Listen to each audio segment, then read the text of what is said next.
siege. Keep in my heart your remembrance, and in your deen allow me to advance. Help me in my quest, permit me to pass the ultimate test. Help me in my quest, permit me to pass the ultimate test. Assalamu alaikum wa rahmatullahi wa barakatuh. Bismillahir Rahmanir Rahim. Alhamdulillahi wa kafa wa salamun ala ibadihi alladhina istafa. La siyama al-Mustafa sallallahu alayhi wa ala alihi wa sahbihi wa sallama tasliman kathira. Praise be to Allah alone. We all praise Him and we seek His help. Whomsoever Allah guides is the truly guided one, and whomsoever Allah leaves astray, no one can show him guidance. May the best peace and blessings be upon Prophet Muhammad sallallahu alaihi wasallam. Dear brothers and sisters, welcome to a new edition of Ask Huda. The phone numbers are area code 001-002-3855, 248 or 249, and the email address is ask@huda.tv. May Allah bless you all. We'll be more than happy to start taking your phone calls and concerns. While we're waiting for your phone calls, I've got just two pending questions. The first is from Brother Muhammad from Sri Lanka. This question was tackled repeatedly in various ways. But this time he says, I'm from Sri Lanka, and in my country people strictly follow the school of thought of Imam al-Shafi'i. May Allah have mercy on him.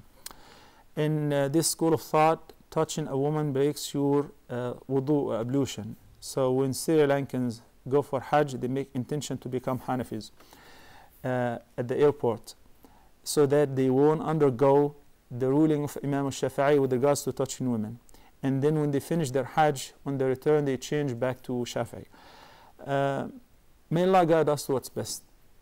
This is sad and funny, meanwhile. It's like, these are different religions.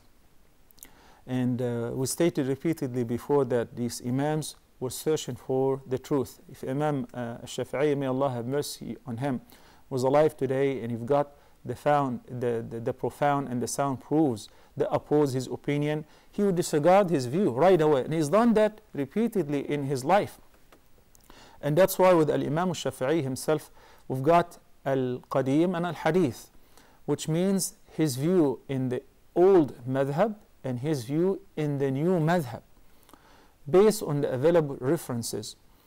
As far as this particular view of touching a woman and whether it breaks one's wudu or not, this is basically due to the understanding of the scholars, and particularly the interpreters of the Quran, to two verses in the Quran. One is in Surah An-Nisa and the other is in Surah Al-Ma'idah. Both are talking about one term, which is أَوْلَا مَسْتُمُ النِّسَاء. In Surah An-Nisa, for instance, Allah subhanahu wa ta'ala says, وَإِن كُنْتُم مَرْضَى أَوْ عَلَى سَفَرٍ أَوْ جَاءَ أَحَدٌ مِّنكُم مِّنَ الْغَائِطِ أَوْ لَامَسْتُمُ النِّسَاءَ فَلَمْ تَجِدُوا مَاءً فَتَيَمَّمُوا صَعِيدًا طَيِّبًا فَامْسَحُوا بِوُجُوهِكُمْ وَأَيْدِيكُمْ إِنَّ اللَّهَ كَانَ عَفُوًّا غَفُورًا.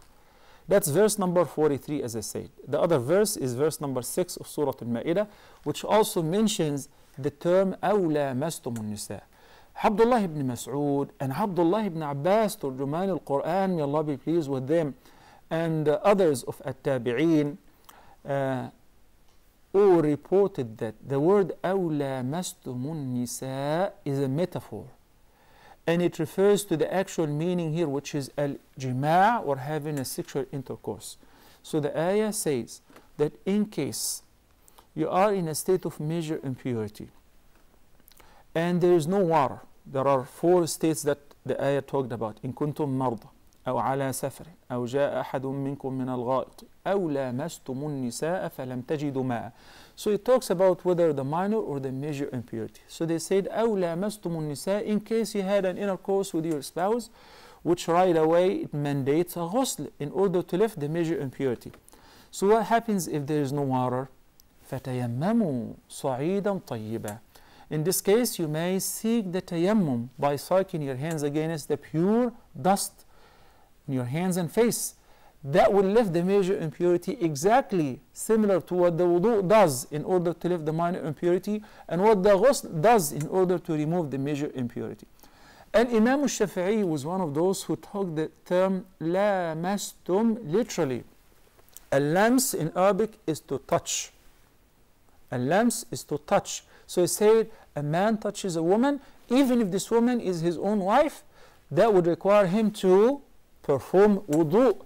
He cannot in this case pray unless if he makes a new wudu. We will learn in a little bit whether this opinion is absolutely true or there is another opinion which is better and more correct after we take this phone call. Assalamu alaikum wa rahmatullahi wa barakatuh. Assalamu alaikum, Sister Wafa from Egypt. Wa alaikum assalam wa rahmatullahi wa barakatuh. Thank you, Sheikh, for all your helpful advices and answers. Thank you, Sister. Please, I have two questions. First, you know, Sheikh, that people often differ about several issues. Each one adopts certain perspective, and each one thinks that his right is the rightest one.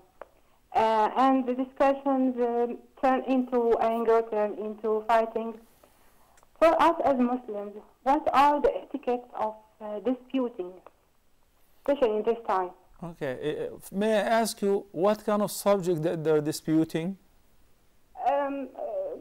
For us here in Egypt, the political state. Okay, you're talking about the political affairs that's going on in most of the Arab countries due to the Arab Spring. Yes. Okay.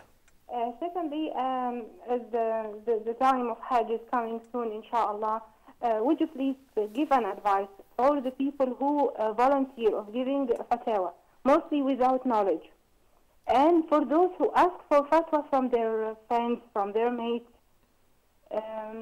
That's all. Jazakumullah khair. For Hajj, you mean? Yes. Okay. Thank you, Sister Wafa. Omar from the KSA, Assalamu alaikum. Wa alaikum assalam, Sheikh. How are you? How are you, Omar? Alhamdulillah, fine. Okay, I have 3 questions. Okay, one? Yeah, the first question is about kibr, arrogance. Yeah. Yeah, so I heard a hadith, and I would like you to correct me if I'm wrong, which states that if a person has kibr equivalent to a grain, he won't enter Jannah. So, is this true or not? And if it is, then how to keep away from it? And okay, are you referring to the hadith which reads in Arabic, من كان في قلب لا يدخل الجنة من كان في قلبه مثقال حبة من كبر وذرة من كبر? Is this the hadith you're referring to? That one who does have even an atom weight of arrogance shall not enter paradise, right? Yes. Okay, it's a sound hadith. Next.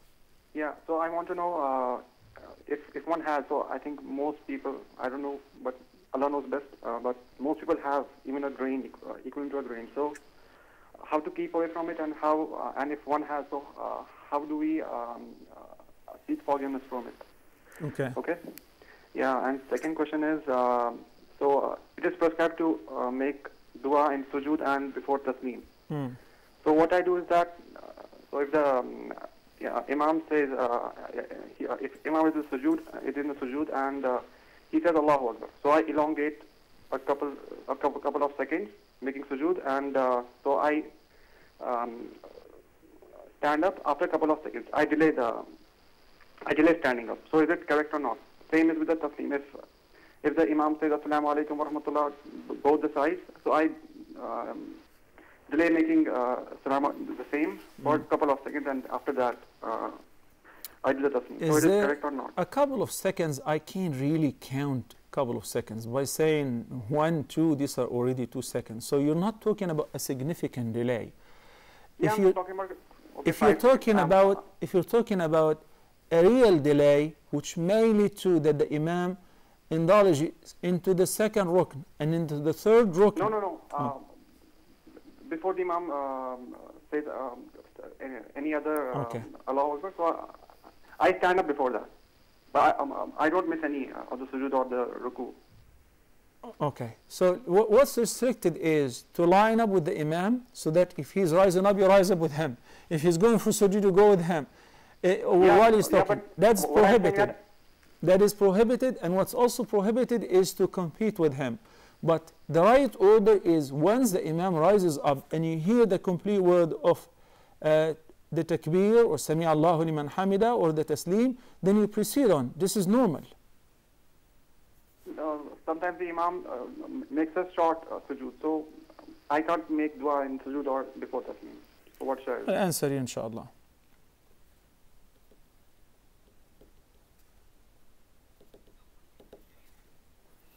Okay, I thought you had 3 questions, but we already have another caller, Brother Awal from Nigeria. We got only 2 from you, Umar.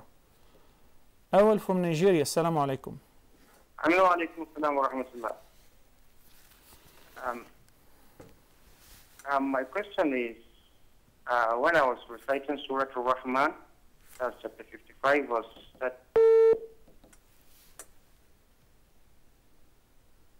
Okay, please try again, Brother Awal. Okay, so I want to answer back whether it is true that touching a woman, even if this woman is your mother, your sister, your daughter, or your beloved wife, would void your wudu or not. Who would answer us best in this regard?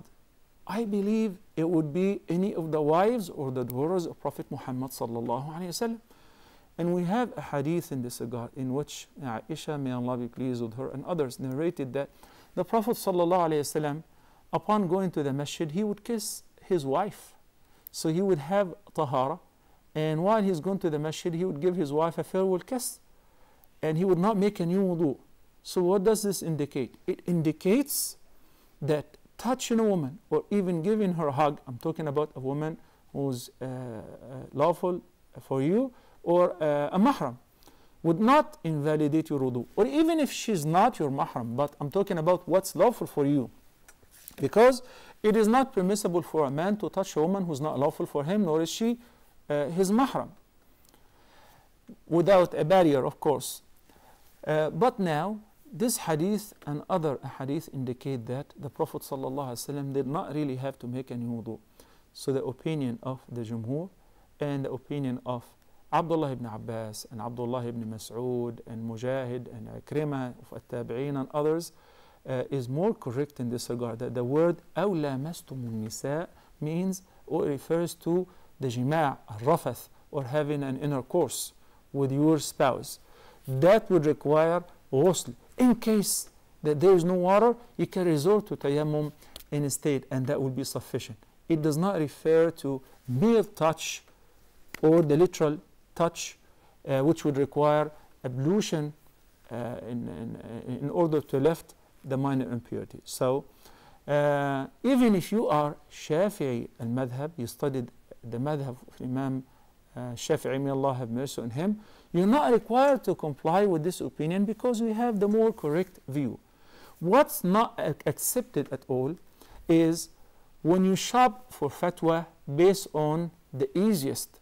So following the concessions in different madhahib, the scholar said this is an act of rebelliousness. An act of rebelliousness. The Prophet ﷺ in the hadith, in the sound hadith, which is narrated by the mother of the believers, Aisha radiallahu ta'ala anha, Allah said, ما خير رسول الله صلى الله عليه وسلم بين أمرين إلا اختار أيسرهما ما لم يكن إثما. Whenever the Prophet ﷺ had the choice between 2 matters, he would always choose the easier one as long as it is not prohibited, as long as it is not disliked. So if I have 2 things, 2 views, both are sound, but one is easier, I would take the easier one if both are correct. When I have one which is relying on weak ahadith or relying on mere conclusion or ijtihad, but now a sound hadith or a better understanding in the light of the available evidences evolved, then I must abide with the sound opinion. It is not permissible to shop for the easier fatwas, like, and this is very common in the States, for instance. Local people, Muslims who are immigrants, they wait for visiting imams or shuyukh. Somebody is coming from Pakistan, from Egypt, from India, from Saudi. They ask the same set of questions, okay?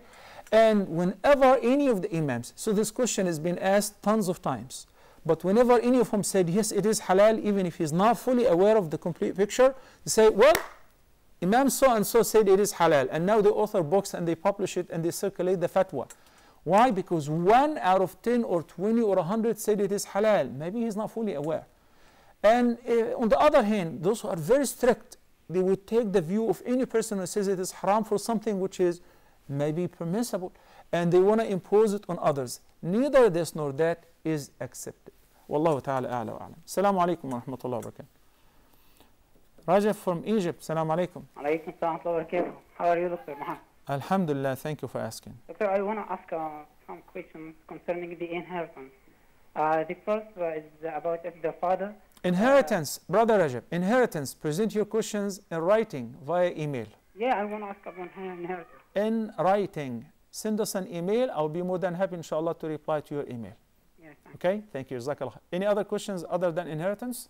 Yeah, I want... if the father wanted to divide the inheritance during his life... Rajab, I'm sorry, you didn't get me.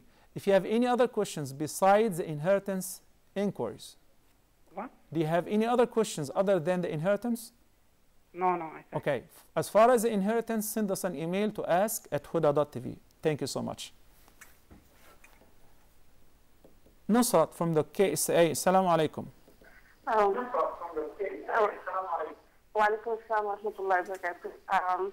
Actually, I want to ask about backbiting. I mean, this is a very big evil. I don't want to stay away from it. So, but the thing is, Huda is my best companion so far in my whole life. So when I go back to my country, I always end up in this fitna, and I don't have Huda TV over there. So I've tried to search for any specific dua for backbiting, but I really can't find it. And I've read many things that, you can stay away from. But still, I mean, whenever I go back, I always end up in fitna. Let me ask you, Sister Nusra, you just said... if there's any dua which is close to which I can read and stay away from backbiting.